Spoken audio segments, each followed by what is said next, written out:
My name is Marek Rudak, and the goal of this video is to simplify your relationships by today reflecting on the power of a clear and precise combat instruction. What do I mean by that? Well, this is going to be a combination of my entrepreneurial and military experiences, and hopefully you will feel a lot smarter by the time I finish, not more confused. So this reflection is actually inspired by a recent mastermind that I joined. We had our first speaker, Josh Cherry, very successful guy. He started Delta Life Fitness, which is a growing franchise for women. Even my wife goes there, so she can definitely vouch for it. And he talked about, one of the main things he talked about is marketing and how it's very important to convey the value to the customer.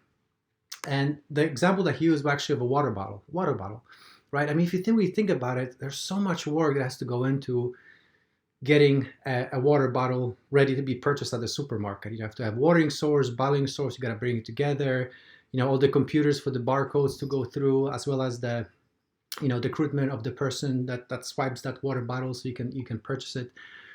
But let's be honest, when we go to a store and buy a water bottle, we don't care about that. All we want is just a water bottle. We're going there for the convenience.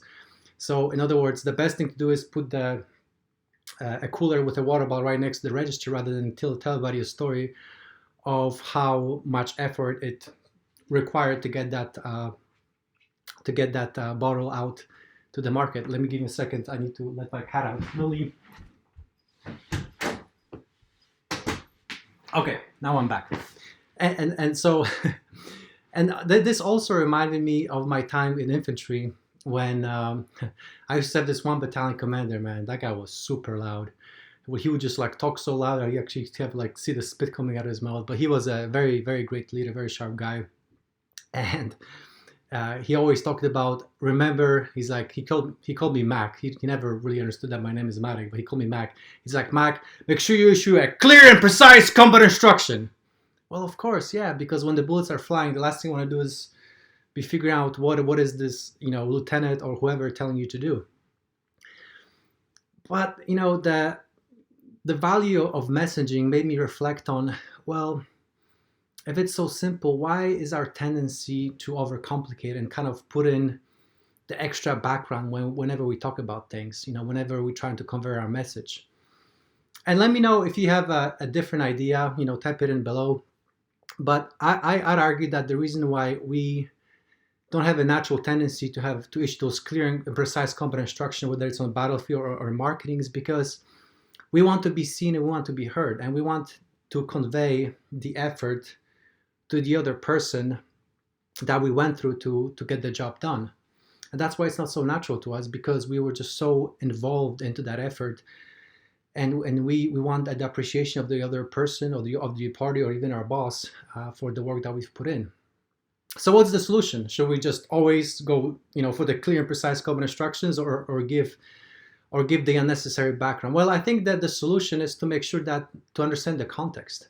When the time is tight, on the battlefield, or when you're trying to make the sell, that's the time to give that clear and precise combat instruction. But if we want to develop a relationship, we gotta give that background. We got to spend the time to listen to the other person's story. And I think that the best way to do that is by first us listening to the effort of the other person that they've put in before we share our efforts. I think that one of the mistakes that I've done in the past is I've dumped my efforts on the other person, expecting them to listen.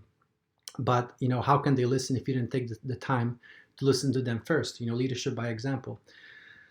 So my friends, Thanksgiving is coming up. Please take the time to set aside the clear and precise combat instructions for when the Thanksgiving is over, and take the time to listen to the other person, listen to what they're really saying, their struggles, their difficulties, because as you get to know what's behind the other person's efforts and their story, you will get to know them much better, and you will develop a relationship that's going to grow and thrive. And if you have any problems doing that, or you need a strategy in getting ready for the holidays and discerning when's the right time to use the clear and precise instructions versus getting to know the person, please let me know. Go to CS1 Mindset and sign up for a complimentary relationship audit, where I'll be more than happy to help you figure out the difference. Until next time, God bless and talk to you soon.